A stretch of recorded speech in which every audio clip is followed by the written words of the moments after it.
just made a read. I saw she was going to throw it to her post player and was able to get my hand on it and then got a few deflections out of guard to guard switches. So I think just being active, like, I can be a really good defender when I choose to and when I work really hard on it, and not conserve energy. So I'm proud of myself in that regard. And, I think that probably motivates our offense. Like when I bring a tenacity on the defensive end, I think it really helps our offense go. And yeah. And that is one of the funniest things. Like, and I've said Recent basketball performances have showcased Caitlin Clark's improved defensive capabilities across multiple games. Her enhanced defensive presence became particularly evident during encounters with formidable opponents, where she demonstrated significant impact on both ends of the court. During the recent matchup against Atlanta, Clark's second-half defensive intensity proved decisive in containing a previously prolific scorer. Her opponent had accumulated 26 points during the opening half, but faced substantial resistance following halftime adjustments. Clark's focused defensive approach effectively neutralized this scoring threat through active positioning and anticipation. I've said it the whole time. I'm like, I think this is a problem with Caitlin Clark. And it's like, people don't realize what the problems are when they're evaluating Caitlin Clark. Her jump shot not falling isn't that big of an issue when she shoots 12 shots and she's getting everybody else involved and somebody else's jumper is falling, because she can always fall back on her passing. The problem is, and I always said this, and if you guys have watched me through the years, when Caitlin is willing to not shoot the ball.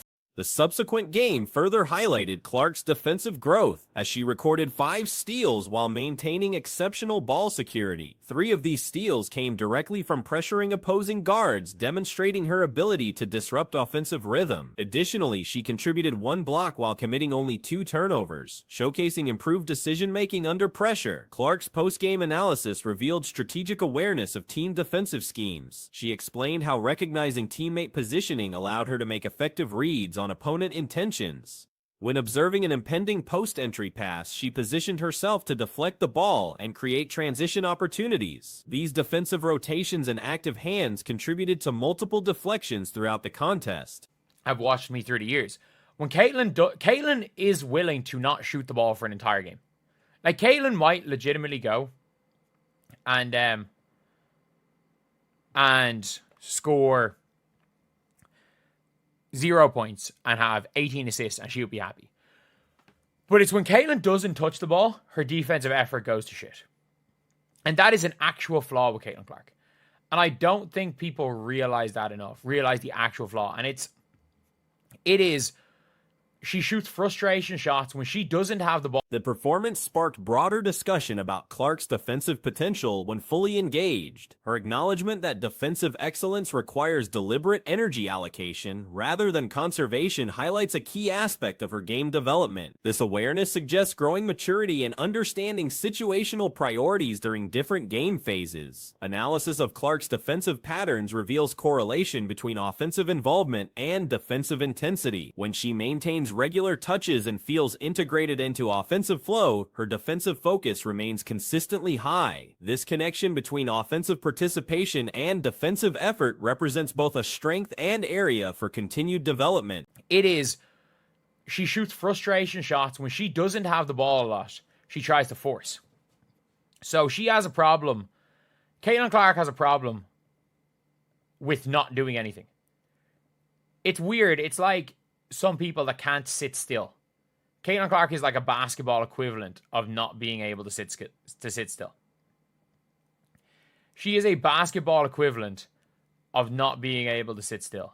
And what that brings is that kind of causes Shooting struggles appear less problematic when Clark remains actively involved in facilitating teammate success. Her ability to impact games through playmaking allows the team to function effectively even when her individual scoring production fluctuates. This versatility demonstrates her comprehensive understanding of winning basketball beyond personal statistics. However, observable patterns suggest defensive engagement can diminish when offensive involvement decreases. Extended periods without ball touches sometimes correlate with reduced defensive intensity and increased frustration. This tendency manifests through forced shots and defensive lapses that compromise team effectiveness. That kind of causes, her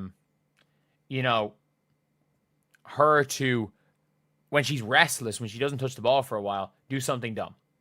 And on the defensive end, she kind of checks out mentally when stuff's going wrong. She kind of checks out mentally. And realistically, that is a huge flaw in Caitlyn's game.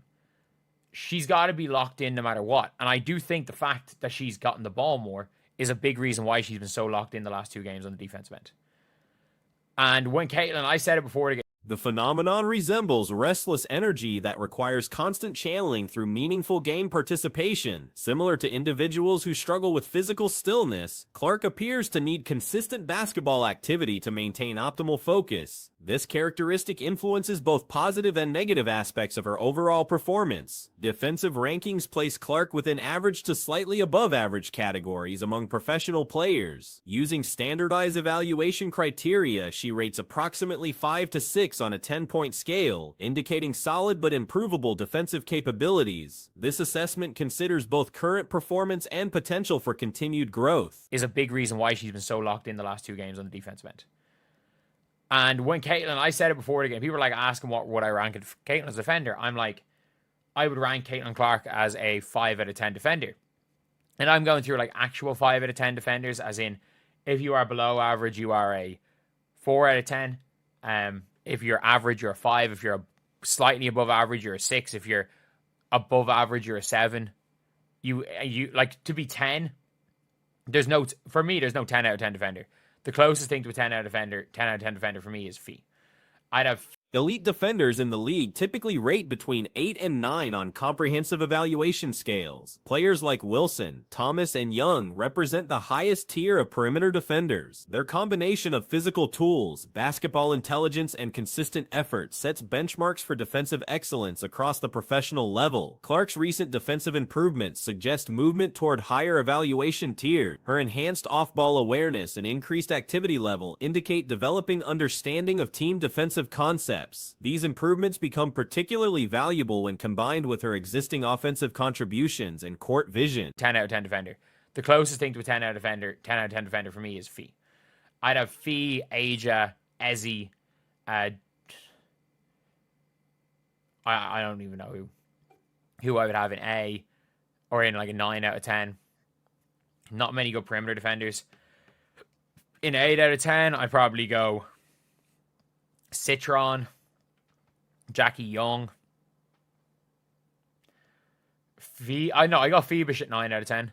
I got Citron, Jackie Young, kind of those players in the 8 at 7 out of 10. Game-specific defensive assignments have showcased Clark's ability to impact opposing offensive schemes. Her coverage of primary scorers demonstrates growing confidence in individual matchups. When opponents attempt to exploit perceived defensive weaknesses, Clark's improved positioning and anticipation often frustrate their strategic intentions. The correlation between team success and Clark's defensive engagement emphasizes the importance of consistent effort regardless of offensive circumstances. Championship-level teams require reliable defensive contributions from all players, particularly those with significant offensive responsibilities. Balancing these dual expectations represents a crucial development milestone. 7 out of 10, I'd put like your like Ryan Howard's, your Jordan Canada's probably at 7, and 6 out of 10 is like they look like they're good defenders, they hack the shit out of you, and that's all they do. And like your Dijonais, Alyssa Thomas goes into the 8, 9 out of 10 category as well, to be honest. So yeah, there's a lot of good defenders, but like I'd have Aaliyah like a 6.5, 6 pushing on 7. And before the game, I said I would have Caitlyn Clark at a 5, going on 6. And they were like, "What would you rank Paige?" And I'm like, 5.5.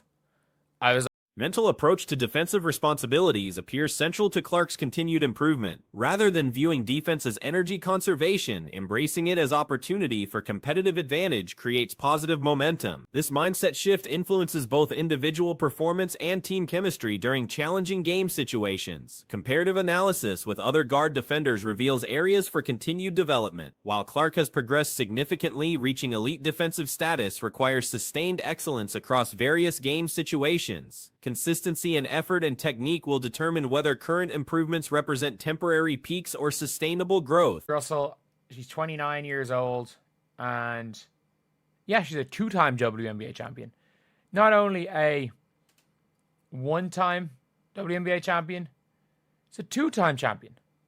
So, realistically, it is like you've now got a situation where she's available. If they want champions, she's big.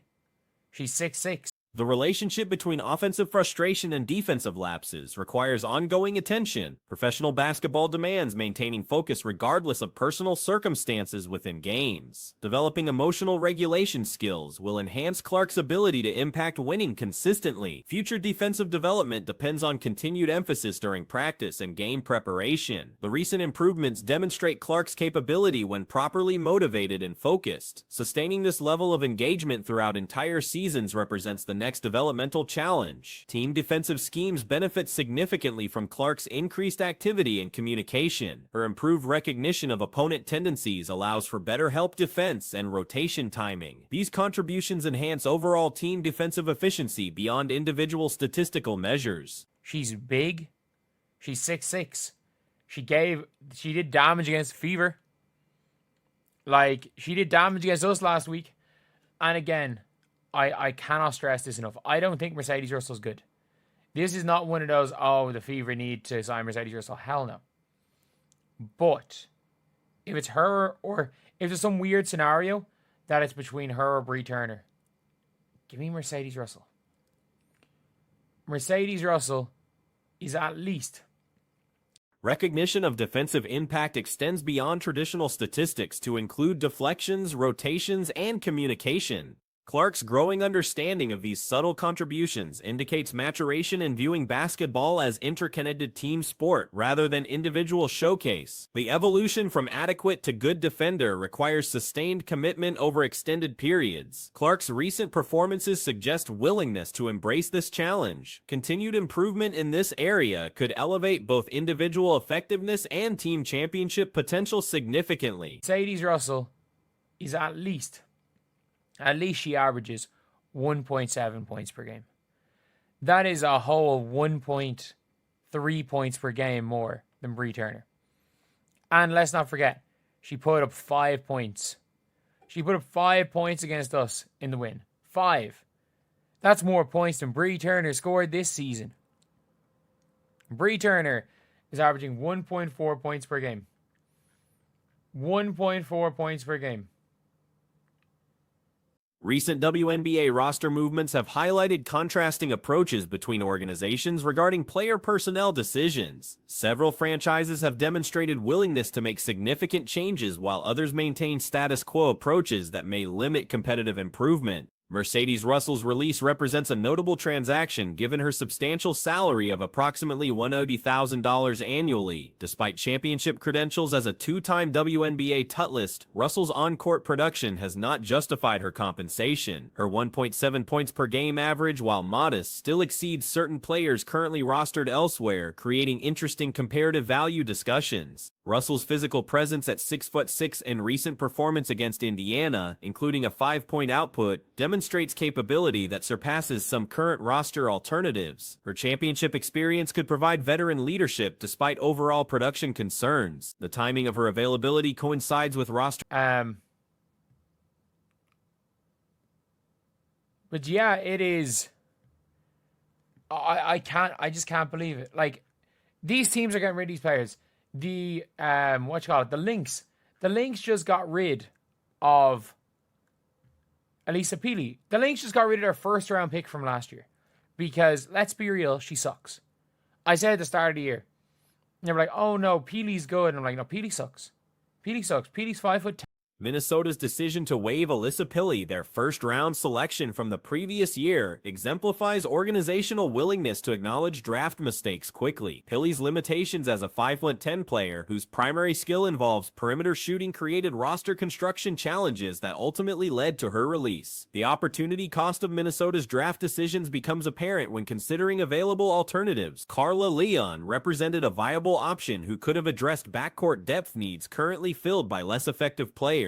Leon's complete skill set would have provided superior backup point guard capabilities compared to existing roster options. League-wide standings reveal competitive balance that makes roster improvements particularly valuable. Multiple teams remain within striking distance of playoff positioning, with only 3 to 4 games separating various franchises from postseason contention. This proximity creates urgency for meaningful roster enhancement. Petey's 5'10", and is only good at one thing and it's shooting the ball.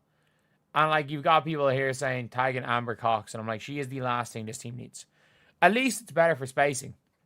But the Minnesota Lynx chose taking her over taking Angel Reese. And it's not even the Angel things. They at least got the guys picked this year. They literally, I'm not joking when I say this, they traded for Los Angeles now possesses maximum salary cap flexibility following recent roster moves, positioning them to potentially acquire impact players during the current window. The appeal of playing in Los Angeles during summer months could attract available talent seeking both competitive and lifestyle advantages. Current playoff positioning shows tight competition among middle-tier teams. Las Vegas trails Minnesota by 1 game, while Washington, Indiana, and other franchises maintain identical records. This clustering means that strategic additions could significantly impact final standings and postseason seeding. They could have taken Layla Lacan, or they could have taken Carla Late. Like, Layla Lacan was there. Layla Lacan would have been unbelievable for this team. But instead of getting Layla Lacan, they took Elisa Peely, who's not playing. Layla Lacan would be their backup point guard right now, even over Natisha Heidemann. She's better than Heidemann. All around, I think, better than Heidemann. But is Cheryl crashing out after the loss? Emma may be on their way and they have to waiver, yeah. Chicago's position, trailing by only 3 games, keeps them mathematically viable for playoff contention despite recent struggles. Their deficit to Los Angeles stands at 4 games, making potential acquisitions by either franchise particularly consequential for playoff race dynamics. Organizational philosophies regarding roster construction vary significantly across the league. Some franchises demonstrate willingness to make difficult personnel decisions regardless of veteran status or past accomplishments, while others prioritize stability and existing relationships over potential improvement opportunities. The Indiana approach appears conservative compared to more aggressive competitors. Concerns about disrupting veteran relationships may prevent necessary roster upgrades that could enhance competitive positioning. This hesitancy contrasts sharply with organizations willing to prioritize performance over personality considerations. Emma may be on their way and they have to waiver. Yeah, they have to waive somebody. These teams have to waive somebody. And let's be real, Emma Mason is not going to the Sparks. But the Sparks, by the way, the Sparks are probably going to get somebody good. Why are the Sparks probably going to get somebody good? Because they now have a they now have a max contract slot. Maybe she goes to freaking LA and says, I want to live this summer in LA. Because it's not over. It's not over at all for the Sparks, and it's not over at all. Building sustainable success requires different timelines and approaches than pursuing immediate championship contention. Long-term planning allows for patience with young talent development while maintaining competitive standards that attract quality players who embrace organizational culture and playing style. Player acquisition should prioritize fit within established systems rather than accommodating individual preferences that conflict with team identity. Organizations benefit from clear expectations regarding playing style and cultural standards that supersede individual accolades or historical achievements. Over at all for the Sparks, and it's not over at all for the Sky. It's not over at all. Obviously, the Lynx are after losing a couple of games. They've lost their last game. They've lost 2 out of 3. If I'm not mistaken, if the Lynx lost 3 of their last 5 games. So the Lynx lost today. The Lynx lost to Phoenix. The Lynx beat Chicago. No, they've lost 3 of their last 7 games. Geez, the Commissioner's Cup was that long ago. They played a lot of games in July. But, yeah, so obviously they played 22 games. The emphasis on young, athletic players who embrace fast-paced basketball could provide sustainable advantages over veterans who resist stylistic changes. Building around core players requires surrounding talent that complements rather than conflicts with established strengths and preferred approaches. Championship expectations should balance ambition with realistic development timelines. Multiple championships over extended periods represent successful outcomes that don't require immediate gratification. This perspective allows for patient roster construction focused on long-term compatibility rather than short-term fixes.